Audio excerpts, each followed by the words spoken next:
Hello everyone, we are from Pavitra Astrology Center.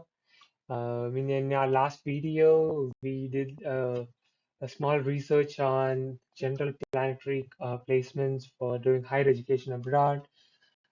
Today, we'll do some research on another interesting topic, which is who gets a government job, and most importantly, who gets a government job at a very young age.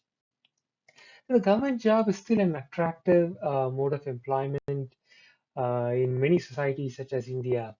One of the main reasons for that is it kind of guarantees constant income throughout your lifetime, even after the retirement.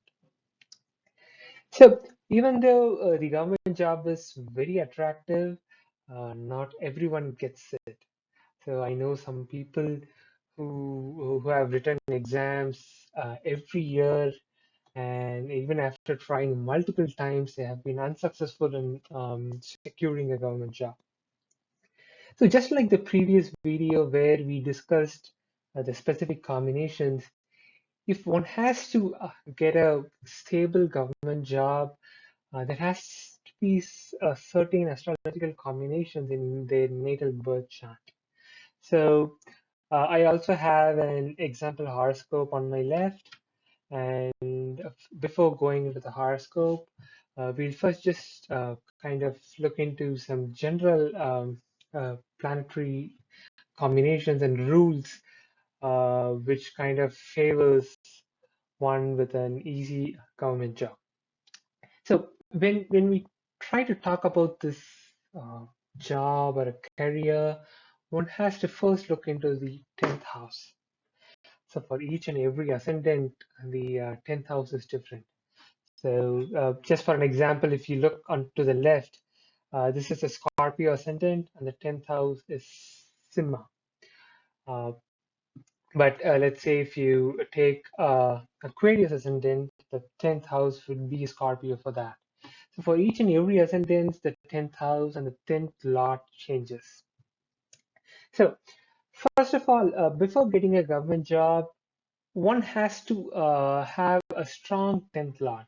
So without a strong 10th lord, there is no prospect of even having a job.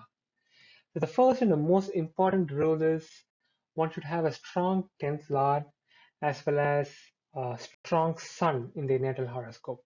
So what exactly does it mean when I say a strong 10th lord and strong sun? So strong 10th lord is the 10th lord should not be in especially in 8th and 12th house.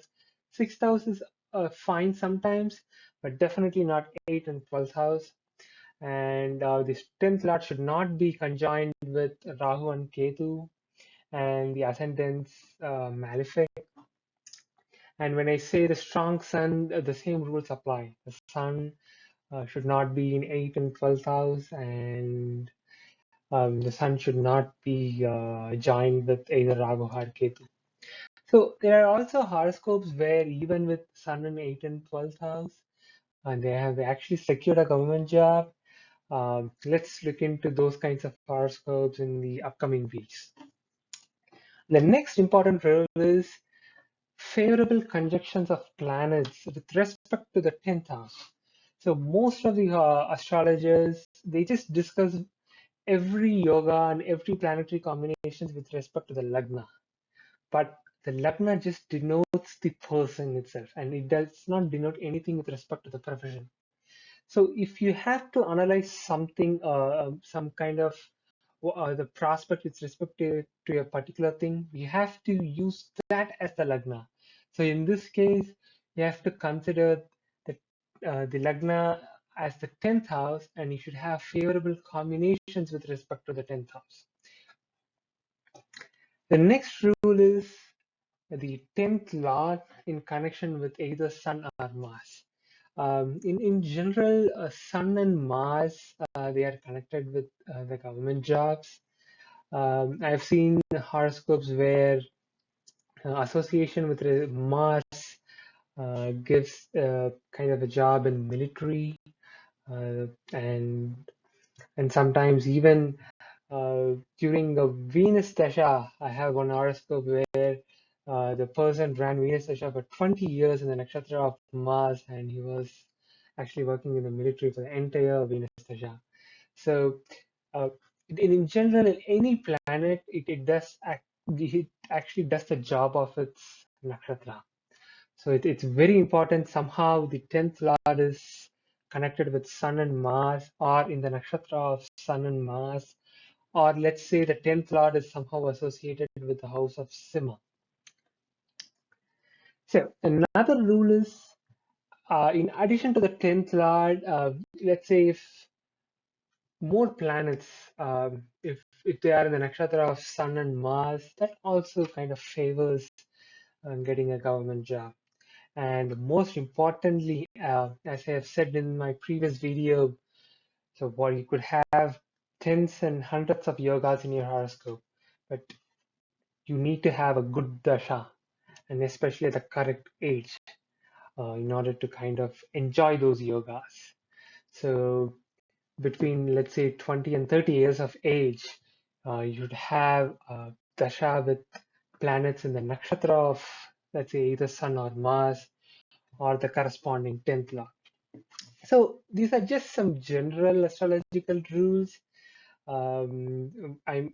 There could be few other combinations too, which I may have not mentioned here. So having said that, let's kind of analyze the horoscope of this person, which I've shown on the left here. So the person was actually born in Scorpio ascendant. He has Ketu in the Lagna.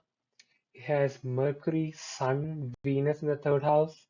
He has Mars, Moon, and Saturn in the fourth house. And he has Rahu and Jupiter in the seventh house. This person, has he the person kind of secured a government job at a very young age of 19. And it was during the Rahu Dasha and Mars Antardasha. So when the person was born, he had, I think, 2 to 3 years left in Mars Dasha, and then he starts the Rahu Dasha. So in this horoscope, the 10th Lord Sun is in the third house, and the 10th house is aspected by planet Mars. So as I said before, when you're trying to analyze a certain bhava, which in this case is the 10th house, you need to see if there are favorable planets with respect to the 10th house aspecting the 10th house. So if you just take the Simha as Lagna, the Raja Yogadipati for Simha is actually Mars. And as you can see, Mars is directly aspecting the 10th house. So out of the 9 planets, 3 planets, Moon, Mars, and Jupiter, are in the nakshatra of Mars, while Rahu and Mercury are in the nakshatra of Sun. So this was the main reason why this person actually got a government job at a young age of 19. To to your guys surprised, the person didn't even actually go to a college, but the person was actually fortunate enough to get a job, and uh, the person is actually continuing still working in the government job for more than 30 years. And right now, the person has got several promotions, and right now at the level of a gazetted officer. So the 10th Lord Sun, even though it is placed in third, it is actually not a favorable placement because it is sixth from its own house, but the Sun is actually in the house of Saturn, and Saturn is in its own house. So this is also a indication that the 10th Lord is very strong. So you don't want to have a Sun in a certain house, and you don't want the respective Lord to be debilitated or joined with Rahu or Ketu. So this person, during Rahu Dasa and Mars Antardasha, they secure a government job, and the next comes the Raja Yogadipati Dasha, which is the Jupiter Dasha. And as I said before, Jupiter is also in the nakshatra of Mars. and the next dasha was actually Saturn. Even though Saturn was not in the nakshatra of Mars or Sun, Saturn was actually in the nakshatra of Jupiter. So the Saturn dasha was also auspicious, and it was during the Saturn dasha the person gets another promotion, especially in Saturn dasha and Sun dasha. And 2 years back, the person starts the Mercury dasha, and as soon as the Mercury dasha started, the person was actually promoted to the highest level, the one which one can attain, one can reach with their qualification. The main reason why the Mercury Dasha, especially the Mercury Dasha and Mercury Antardasha itself was very auspicious. The main reason being for the 10th Lord, Mercury is the second and 11th Lord, and it is actually conjoined with Sun and Venus, Venus being the third and 10th Lord for the Sima.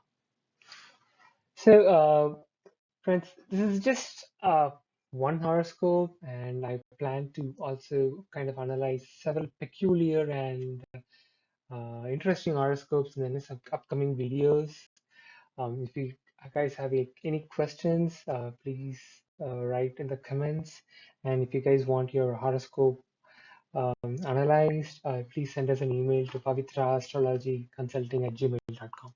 Thank you.